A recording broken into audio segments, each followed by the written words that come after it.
मणिपुर में भड़की हिंसा ने पूरे देश को हिलाकर रख दिया।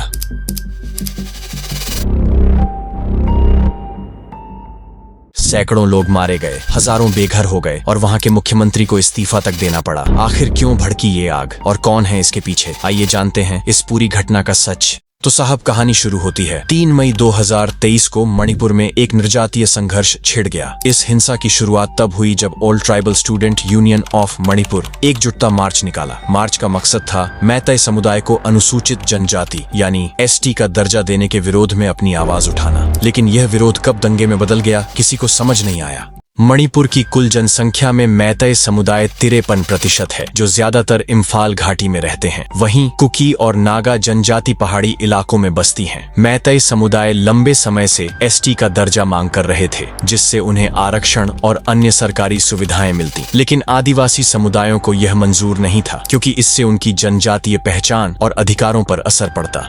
All tribal student union of Manipur के मार्च के बाद इम्फाल और चुराचांदपुर में हिंसा भड़क उठी। घर जलने लगे, दुकानों को लूटा जाने लगा और चारों तरफ अराजकता फैल गई। भारतीय सेना को तैनात किया गया, धारा 144 लागू कर दी गई और इंटरनेट बंद कर दिया गया। लेकिन हिंसा का सिलसिला जारी रहा। 4 जुलाई तक 142 लोग मारे जा चुके थे और 1000 से ज्यादा लोग बेघर हो गए थे। सरकार ने शांति बहाल करने के लिए 10,000 से ज्यादा सैनिक तैनात किए। कई इलाकों में देखते ही गोली मारने के आदेश दिए गए, लेकिन हालात नहीं सुधरे। इस बीच एक सेवानिवृत्त जज की अध्यक्षता में जांच पैनल बनाया गया और सीबीआई ने हिंसा से जुड़े 6 बड़े मामलों की जांच शुरू की। 19 जुलाई को एक वीडियो वायरल हुआ, जिसमें 2 कुकी महिलाओं को नग्न अवस्था में घुमाया गया और उनके साथ दुर्व्यवहार किया गया। इस वीडियो ने पूरे देश को झकझोर कर रख दिया। पीड़ितों का कहना था कि पुलिस ने भीड़ के हवाले कर दिया। इस घटना के बाद मुख्यमंत्री एन बीरेन सिंह ने इंटरनेट बैन को सही ठहराया और कहा कि ऐसी सैकड़ों घटनाएं हुई हैं। अब इस दौरान मुख्यमंत्री बीरेन सिंह ने 9 फरवरी यानी रविवार को राज्यपाल अजय कुमार भल्ला को इस्तीफा दिया और ये इस्तीफा सुप्रीम कोर्ट में एक टेप का हवाला देकर बीरेन सिंह के खिलाफ हिंसा भड़काने का आरोप लगाकर एक याचिका दायर की गई है। मुख्यमंत्री बीरेन सिंह के इस्तीफे को कुछ लोग उनके खिलाफ सुप्रीम कोर्ट में दर्ज कराई गई याचिका से भी जोड़कर देख रहे हैं। असल में कुकी जनजाति के एक व्यक्ति ने सुप्रीम कोर्ट में याचिका दायर कर आरोप लगाया कि मुख्यमंत्री बीरेन सिंह ने राज्य में हिंसा भड़काई है और इस रेफरेंस में एक ऑडियो टेप को सबूत के तौर पर अदालत में जमा कराया गया है।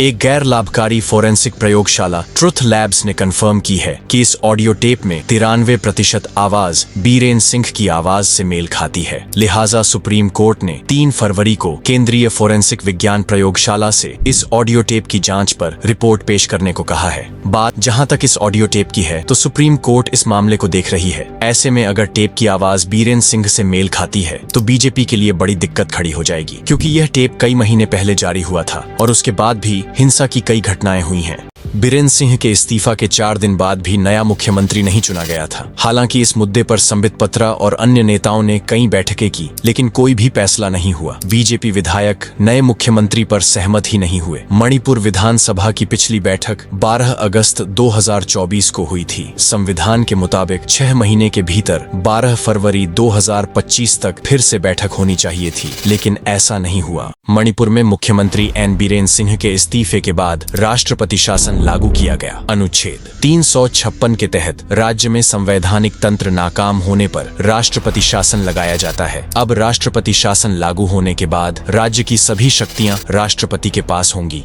मणिपुर की यह हिंसा सिर्फ एक राज्य का मसला नहीं है, ये भारत की एकता और सामाजिक ताने बाने पर गंभीर सवाल खड़ा करती है। क्या कोई भी समुदाय खुद को असुरक्षित महसूस किए बिना रह सकता है? और सरकार की भूमिका इस पूरे मामले में कितनी सही रही? आप क्या सोचते हैं? अपनी राय हमें कमेंट में जरूर बताएं।